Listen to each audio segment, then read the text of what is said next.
les marchés financiers avec IG Markets, CFD Trading. Bonjour, c'est Gilles du site boursicoté.com. Voici l'analyse technique du CAC 40 pour la journée du jeudi 30 juin 2011.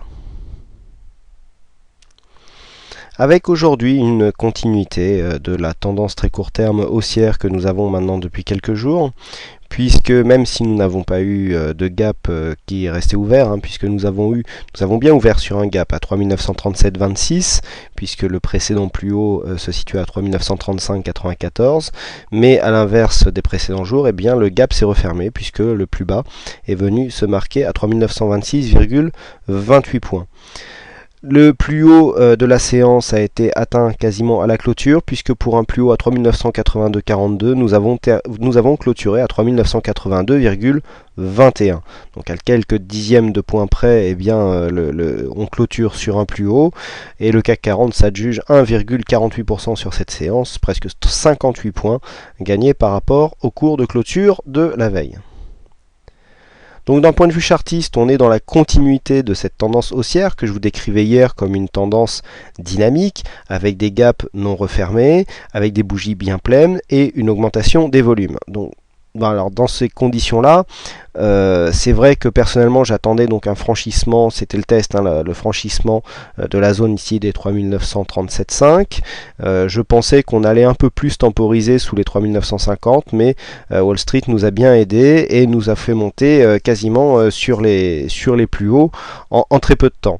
Donc toujours au sein de cette dynamique haussière, aucun signe d'essoufflement ni de retournement, c'est ce que j'expliquais un petit peu sur le chat tout à l'heure, notamment pour ceux qui commencent à prendre des positions short sur cette séance. On est en pleine dynamique haussière, même si on est au-dessus de la Bollinger supérieure, même si on est sur des zones où c'est monté très rapidement, il y a quand même un effet de rattrapage. Il y a eu la crise grecque qui a provoqué une belle baisse des marchés. La crise grecque est en train de s'éloigner temporairement à mon sens, et donc il y a un effet de rattrapage où les indices remontent assez directement, et donc où on a une grosse dynamique haussière. On voit les ombres basses qui sont qui à chaque fois qu'on a une petite baisse, on remonte assez rapidement et d'une manière très dynamique vers les plus hauts. On a des gaps sur 3 séances consécutives. Alors l'évolution, c'est que là ici nous avons un refermement de gap.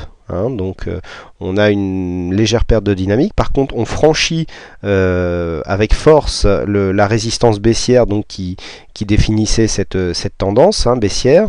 On l'a franchi. Alors au début on avait un gap, donc cela aurait constitué un gap de rupture.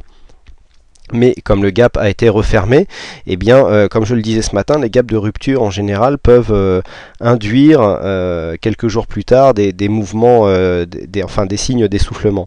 Là du coup on n'a plus de gap d'ouverture, de gap de rupture, puisque le gap s'est refermé, d'autant plus que nous avions très peu d'écart entre le point haut d'hier et l'ouverture d'aujourd'hui.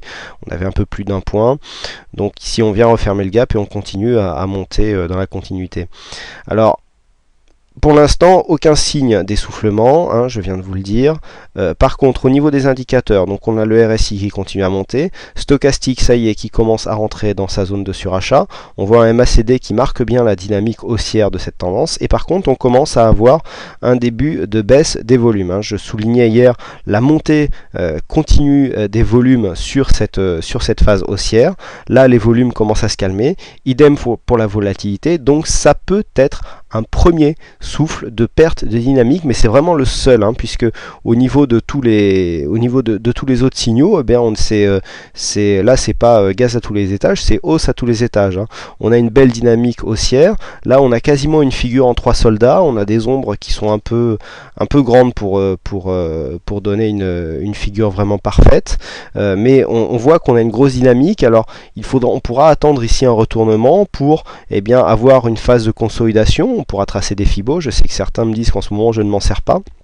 Mais sur des mouvements comme ce que nous avons eu au mois de mai et juin, il n'y avait pas, à mon sens, de tendance assez forte et dynamique, même si ici on était en tendance baissière. On ne peut pas dire que c'était une tendance dynamique, hein, si on écarte un peu le graphe. Bon ben voilà, là on était vraiment dans une zone où on descendait tout doucement, hein. On n'était pas comme dans cette zone ici, juste après Fukushima, où on est descendu d'un coup, ou là dans une phase haussière où on est monté d'un seul coup ici. Voilà, là la descente était graduelle, donc utiliser Fibonacci sur ce genre de configuration n'est à mon sens pas très indiqué. Donc là, seul signe d'essoufflement, petite baisse des volumes, mais c'est vraiment léger, hein. On ne va pas, enfin personnellement, je ne me placerai pas en short en anticipant un retournement sur ce signal. Là ici, la ligne bleue n'est à mon sens plus trop significative, sauf si on revenait rebondir dessous, puisque je rappelle que cette ligne bleue constitue, oui, alors là on a un problème au niveau de l'échelle, on va remettre ça tout de suite. Voilà, on le voit bien en hebdomadaire, hein, et donc du point de vue journalier, là voilà, le support bleu, hein, constituait un support donc moyen terme. Alors là on avait une tentative de cassure, là on avait une deuxième cassure. Il est clair que si on venait caler sous ce support bleu pour repartir à la baisse, là ça serait un gros signal baissier. Je rappelle que pour l'instant, d'un point de vue moyen terme, nous ne sommes toujours pas en phase de baisse, hein, puisque nous n'avons pas cassé un plus bas significatif qui est le plus bas que nous avions ici à 3693 points. Nous n'avons pas cassé ce plus bas, par contre nous ne marquons plus de plus haut, donc c'est ce qui justifie un petit peu la tendance moyen terme neutre. Là on a des plus hauts qui continuent, des plus bas pardon, qui continuent à monter, des plus hauts qui commencent à descendre, donc on verra, hein, où est-ce que se retourne ici la phase de hausse, mais si on reporte les deux précédents plus haut pour voir un peu si on anticipait par exemple un triangle, eh bien on pourra avoir ce genre de projection. Donc ici on prendrait là, hein, sur le haut de cette bougie, et ben voilà, on aurait une projection là, si on a toujours la même dynamique d'un possible retournement vers les 4100 points. Alors bon, pour l'instant on en est loin, on est basé ici sur deux plus hauts, ça me semble un peu prématuré de venir faire des anticipations à cette échelle.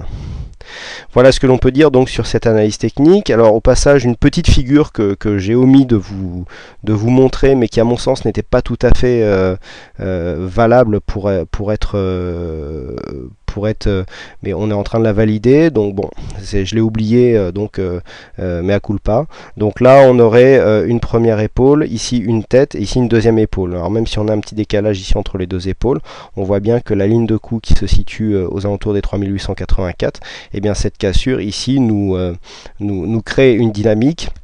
Alors pourquoi je n'ai pas validé cette figure? Tout simplement parce qu'il y a un petit décalage sur les épaules, mais ça c'est gérable. Mais à mon goût, on n'avait pas une descente assez dynamique et assez directe, hein, puisqu'on a hésité un petit peu juste avant. On n'avait pas une descente donc assez dynamique et assez directe pour justifier vraiment d'une vraie épaule tête épaule qui aurait constitué dans cette configuration une phase de retournement. Bon, là on a cassé, on voit qu'on a une amplitude approximative on a environ 140 points, donc si on reporte ici sur 140 points sur 3880, eh bien on est à 4020, hein, au niveau de l'objectif. Donc on voit maintenant que c'est jouable, hein, 4020, mais à mon sens cette épaule tête épaule inversée, donc, hein, puisque là on est sur une épaule ici, tête ici et épaule là, eh bien n'était pas forcément évidente à anticiper, puisque sa configuration n'est pas parfaite. Voilà ce que l'on peut dire donc sur cette analyse technique. Donc demain, eh bien, le test, ça sera les 3990 points.